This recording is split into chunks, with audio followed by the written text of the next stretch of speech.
Hey friends, welcome back to the channel. So as you can see, I've just finished filming an episode of Tales from the Haunted Victorian, which is probably already up on the channel, and I was way too lazy to change my filming setup, so I filmed the Tales from the Haunted Victorian on my floor and using a tripod, so a little bit lazy, so this is what you're getting today. But anyway, this is going to be part 2 of my Halloween watch list.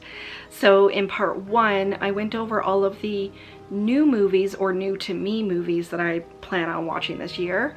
So they're basically movies that I've never ever seen before, and thank you so much for all of the amazing feedback, and I'm very excited to watch some of these for the first time. And maybe what I'll do, James, thank you so much for the suggestion. One of my viewers, James, suggested that maybe I do a wrap-up at the end of Halloween of all of the new to me movies that I'm planning on watching, and just let you guys know what I thought about them. So basically exactly the same way that we do a reading wrap-up, I'm going to do a movie wrap-up. So probably we'll do that towards the end of October or early November, because there's absolutely no way I'm getting through all of these movies and shows in just October alone. So on this part of the list, I wanted to go over all of my not so scary movies that I plan on watching. And you know, for me, you kind of got to balance out the haunted houses with the slashers, with the Disney movies, so you can kind of cover everything that you want to watch, and you know, different movies for different moods, right? So the first one is one that I actually already watched this year, and I love this movie so much. It's Dracula Dead and Loving It, and it's just, you know, I'm not really into comedy a whole lot. Like, comedy just isn't my thing, but this movie is so funny to me. It's absolutely hilarious. If you've never seen it before, it's basically like a Monty Python kind of spoof of Dracula, and Leslie Nielsen plays Dracula, and it has Amy Yesbeck, who plays Mina, and it's just absolutely fantastic. I love this movie so much, and we put it on kind of just like on a Tuesday night, and this movie definitely fulfilled all of my comedy spoof sort of needs. So if you've never seen it, I highly recommend checking this one out. It is my absolute favorite take on Dracula out of all of them.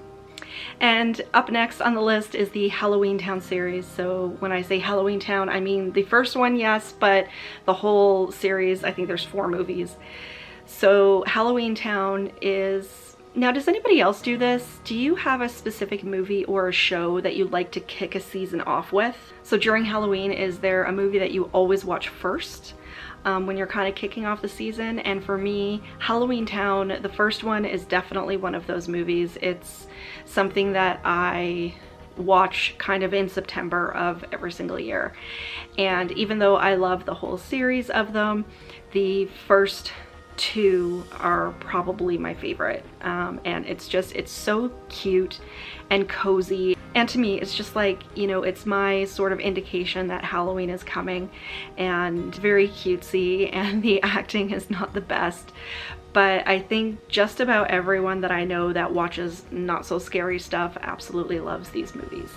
And I just wanted to say too that some movies on this list obviously are ones that I haven't seen before or that I don't watch every single year, but some of them are. So Halloweentown is one of the ones that I absolutely watch every single year.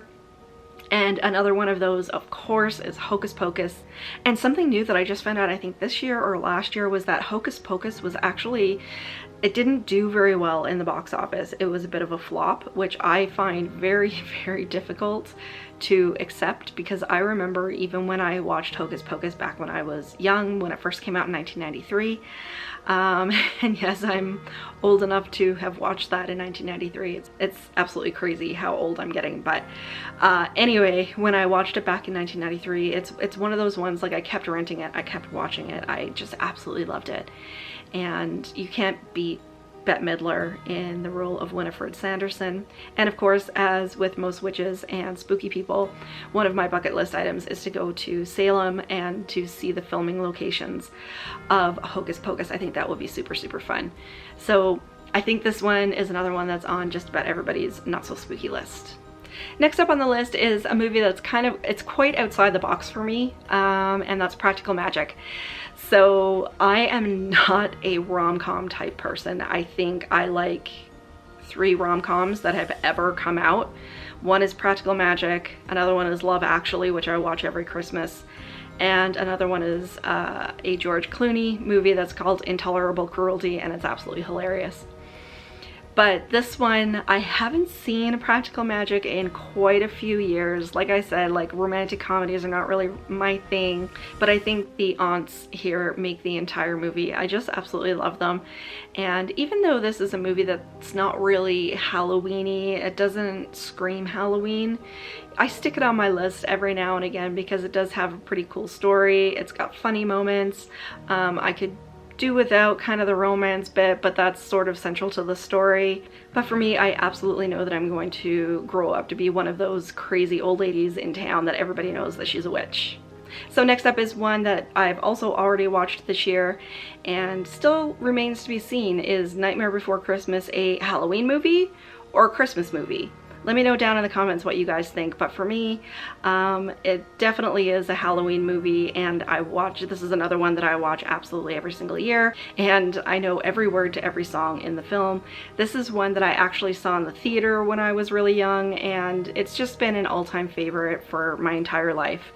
So, you know, there was a time where spooky season wasn't really a thing, and I was the weird one because I liked fall and I liked Halloween.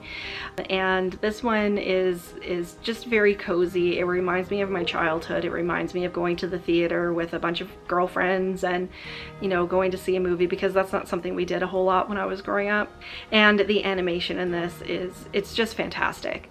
So this one kind of leads into another one that I've already watched this year, and that's Corpse Bride. And for some reason, Corpse Bride is kind of known as one of Tim Burton's weaker movies, and I don't find that at all. I love this film. Again, you know, the animation and the songs and just the gothic ambiance, of course.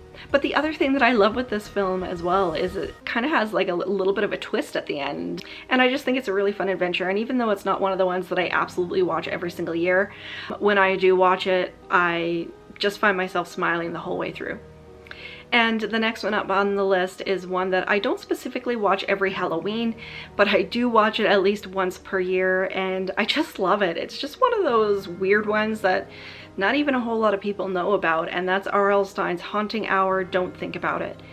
And this has a really cool kind of story. I spoke about the Babadook in part 1 of this list, and that one has to do with kind of a fairy tale creature that comes out of a book. But that one is more adult, of course, it's more scary. But this one also has to do with a fairy tale creature that comes out of a book and starts terrorizing everyone. But of course, this one is geared towards kids, and this one also takes place during the actual Halloween season as well. It has a lot of spooky ambiance, and it follows a young girl who is goth, and she's an outsider, and she likes to read, and she's kind of awkward with people, and she kind of gets into a bit of a fight, and she's bullied by one of the popular girls, and then all of a sudden everybody's being terrorized by this monster who has been released out of a book. And I think the movie is only, I don't even know if it's 90 minutes long, but it's one of the ones that, like I said, it's kind of one of those obscure sort of movies, and I would highly recommend seeing this one if you're into kids movies at all, but especially if you're into spooky kids movies that has kind of like a fantasy twist with a creature coming out of a fantasy book. And the last two up on the list are two that I specifically save for Halloween Day every single year. So we've talked about, you know, Halloweentown sort of kicks off my spooky season, and these two kids movies kind of close out spooky season for me. So the first one is Garfield's Halloween Adventure, which I'm sure everyone has seen. I have it on DVD, and I believe they also have it on Amazon Prime right now. They have all of the Garfield sort of specials on there. And this is another one that I absolutely love. But I gotta tell you, when I was growing up, when Garfield and Odie get to the old abandoned house and they meet the old man there, and he starts telling them the story about the pirates, it freaked me out as a kid. I was terrified of that man. I was absolutely terrified. This movie scared me when I was growing up. And it makes me smile every single year. I love Garfield. I watch all of the holiday specials, like, on their specific holidays, and I still love it. I'm almost 40 years old and I still love this one, and I watch it on Halloween every single year. And the last one up on the list is the Great Pumpkin Charlie Brown, and that one, like I said, is another one that I save for Halloween Day every single year. And Charlie Brown is another one that I watch all of their holiday specials on the actual holidays. Something about Garfield and Charlie Brown, as an 80s kid, it's just quintessential, childhood. I used to read the Garfield and Charlie Brown comics every Saturday when my mom would get the paper. We used to call them the funnies. Not the comics, we used to call them the funnies, and I would always read the Charlie Brown and Garfield ones. So I think me watching these on actual Halloween Day has a lot to do with nostalgia for me, and just being so excited for going trick-or-treating and dressing up and doing the party at school, and coming home and watching YTV's Fright Night, which is something that I talked about last year when I talked about my favorite spooky shows. And if you're a Canadian kid and you grew up in the 80s and 90s, you know exactly what YTV's Fright Night is. I used to cut my trick-or-treating short every single year so I could come home and watch new episodes of Are You Afraid of the Dark and other spooky shows. And they had the YTV VJs, so they're video jockeys, and they would come on and they would do skits and they would have prizes and all kinds of stuff. So yeah, there's just something very nostalgic about Halloween Day for me. And of course, being an actual practicing witch and Wiccan, Samhain is a very somber celebration. So for me, I kind of do both. So Halloween is very happy, it's very nostalgic. I reminisce about, trick-or-treating and stuff like that, and being absolutely freezing cold, because in Canada it is winter pretty much at that time of year. And then for Samhain, I do something different, my rituals and everything on a separate day, and it's a little bit more somber. So there you guys go. That is part 2 of my Halloween watch list. It's the not so scary movies. And let me know down below, are you guys into watching kids movies? Do you enjoy them? Do you watch them during the season? Let me know what you guys enjoy watching during this time of year in your not so scary list. If you enjoyed the video, please give me a thumbs up and leave me a question or a comment down below, because I love chatting with you guys. But until next time, stay spooky everybody. Bye.